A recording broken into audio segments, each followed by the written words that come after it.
everything I expected and more.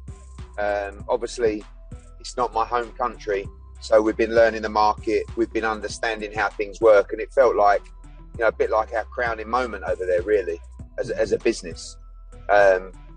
Obviously, you can only do certain nights like that with certain types of talent and certain types of stars. And like, you know, as you said about AJ, he's another one that can produce nights like that. And obviously Canelo Alvarez. So it was incredible. And sort of, it was the first time that I've done a show like that where I've learned now to just sort of step back and just look and just enjoy it a little bit more. And when you look up to those top tiers, and you know, you saw the Mexican waves going around before the main event, and you saw the ring walks, and you felt the energy. Just incredible, you know, incredible to be part of that.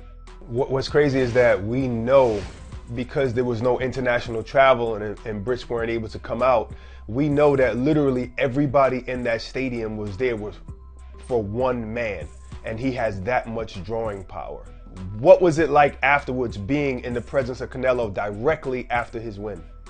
You know, I went into the changing room to see Canelo before the fight and saw Billy Joe, and Canelo, I said, good luck to Canelo. And he said, who's next? And I said, well, obviously this one, you know, but it's just the belief that he has, him and Eddie Reynoso. It's a special partnership. And I thought Billy Joe was great. You know, he soaked it up. Saw on the ring walk, he wasn't intimidated. You know, he felt like that this was his place to be. Thought he boxed really well. Gave him probably 3 rounds in the fight. And I don't think that he really, I don't think he had the firepower to keep Canelo Alvarez off. That was the problem. And Canelo just took his time. And I think that was his toughest test at 168. You know, I rate Caleb Plant, but I don't know. I just don't see anybody beating Canelo. How was your moments with Billy Joe, you know, as he was going to the hospital? I'm not sure if you went to the hospital with him. Yeah, so I came backstage. He'd already gone. I went to the hospital yesterday to see him with his team. Unfortunately, you're only allowed 1 in, 1 out, or 1 in at a time. His dad was in the room with him sleeping. I went in with his team. We waited at the hospital, got the information that he had a triple fracture in his eye socket, and operation last night. I'm waiting to hear from his team. Obviously, I was on a plane last night.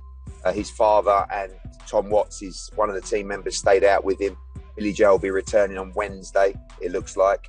I think, you know, with the Dubois comments and stuff like that, I don't know. I mean, I guess until it happens, it's difficult to know how you're going to react. I mean, don't forget, Billy Joe's corner pulled him out of the fight, right? So it wasn't like he just turned his back in the fight or took a knee or, you know, just no-massed it.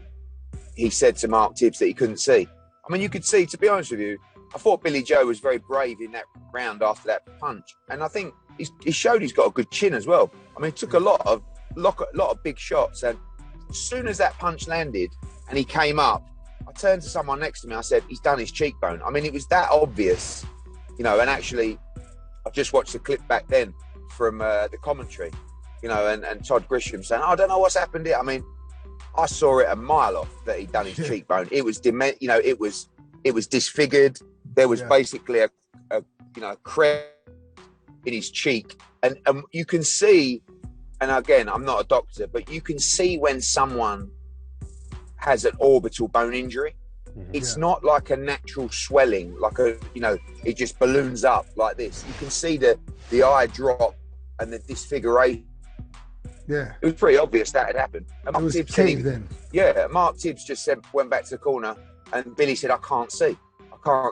And he said, you know, well, you know, you can't carry on. And they had a conversation, and they pulled him out of the fight. So I feel like it's a bit of a different scenario. But of course, when you talk and you say those things, we live in a world now, don't we, where comments and videos and clips are replayed, you know, and sometimes, and he's going to get a lot of stick, because when you talk like he talks and it doesn't go your way, you're always going to get stick. But yes, that's the game. I think that, to be honest with you, with that kind of injury, with a triple fracture against Canelo Alvarez, I mean, let's be honest, if he went out that round, I mean, 1, he would have got knocked out, and 2, he may have lost his eyesight. So, like, it's a difficult one, because you know, I don't know. But sometimes people say, you know, I've got this eye injury, etc., and you don't know what's happened. But when it comes out that you're having an operation the next day, I don't know.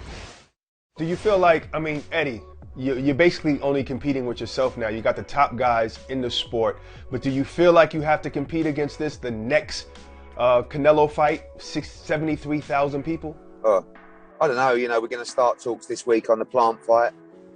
You've got the Allegiant Stadium there in Vegas. That would be incredible to do that in September.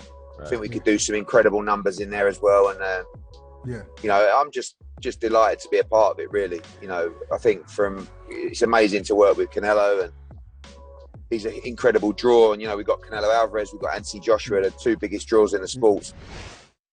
Thanks for watching this video. Please do subscribe All Media New York.